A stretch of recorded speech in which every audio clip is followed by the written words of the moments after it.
അങ്ങനെ ആദ്യക്കുട്ടൻ ആദ്യമായിട്ട് ബസ്സിൽ കയറാൻ പോവുക കേട്ടോ. എനിക്കൊരു ടെൻഷനുണ്ട്, കാരണം നമ്മൾ ഇതുവരെയായിട്ട് ആദ്യക്കുട്ടനെ പൊതുസ്ഥലത്തും പൊതുപരിപാടിക്കും ഒന്നും കൊണ്ടുപോയിട്ടില്ല. അപ്പോൾ എന്താകുമെന്ന് നമുക്കറിയില്ലല്ലോ. അതുപോലെ തന്നെ ഞാനും കുറേ ആയി കേട്ടോ ബസ്സിലൊക്കെ കയറിയിട്ട്. അങ്ങനെ വീടിൻ്റെ അവിടെ നിന്ന് ഒരു ഓട്ടോ കിട്ടി, അതേ കയറി നമ്മൾ റാന്നി ബസ് സ്റ്റാൻഡിലെത്തിയപ്പോൾ ആദ്യക്കുട്ടന് ഭയങ്കര അത്ഭുതം. ഇത് എവിടെയാണ്? കുറേ ആൾക്കാർ, കുറേ കടകൾ, കുറേ ബസ്. അവനിങ്ങനെ ഭയങ്കര അത്ഭുതത്തോടൊക്കെ എല്ലായിടത്തും നോക്കുമായിരുന്നു ഓരോ കാര്യങ്ങളും.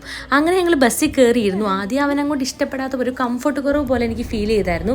പക്ഷേ ബസ്സൊക്കെ അങ്ങോട്ട് മൂവ് ചെയ്ത് തുടങ്ങിയപ്പോൾ അവൻ ഓക്കെ ആയി. എനിക്ക് തോന്നുന്നു ചൂടും പ്രശ്നങ്ങളും ഒക്കെയാണെന്ന് തോന്നുന്നു, കാരണം അവൻ ഇത്രയും ചൂടുള്ള സ്ഥലത്തൊന്നും ഇതിന് മുന്നേ വന്നിട്ടേ ഇല്ല. അങ്ങനെ അവനെല്ലാം ആസ്വദിച്ച് അങ്ങോട്ടിരുന്നപ്പോഴത്തേനും നമ്മൾ കോഴഞ്ചേരി ബസ് സ്റ്റാൻഡ് എത്തി. ഇനി നമുക്ക് ഇവിടുന്ന് അടുത്ത ബസ് എടുത്തിട്ട് വേണം നമുക്ക് പോകേണ്ട സ്ഥലത്തോട്ട്, അതായത് ദീപുവിൻ്റെ വീട്ടിലോട്ട് പോകാൻ വേണ്ടി. അങ്ങനെ ഞങ്ങൾ ബസ് ഇറങ്ങി. ഞങ്ങൾ തിരുവല്ല ബസ്സിൽ കയറിയിട്ട് അടുത്ത സ്റ്റോപ്പിൽ ഇറങ്ങി, അതായത് നമുക്ക് പോകേണ്ട സ്റ്റോപ്പിൽ ഇറങ്ങി. അവിടുന്ന് നമുക്ക് ഇനി ഒരു ഓട്ടോ പിടിച്ച് വേണം പോകാൻ. ഇൻ ബിറ്റ്വീനിൽ അതുകൂട്ടം കുറച്ച് ഉറങ്ങി, പക്ഷെ അവൻ മാക്സിമം ഉറങ്ങാതിരിക്കാനൊക്കെ ശ്രമിച്ചു കേട്ടോ, കാരണം അവൻ ആ കാഴ്ചകളും ഒക്കെ ഭയങ്കരമായിട്ട് ഇഷ്ടപ്പെട്ട പോലെ എനിക്ക് ഫീൽ ചെയ്തായിരുന്നു. അങ്ങനെ ഓട്ടോയും പിടിച്ച് നമ്മൾ നല്ല കാഴ്ചകളൊക്കെ കണ്ട് ദീപുവിൻ്റെ വീട്ടിലെത്തി. ഇനി നമ്മൾ വൈകുന്നേരമേ തിരിച്ചു വരത്തുള്ളൂ കേട്ടോ.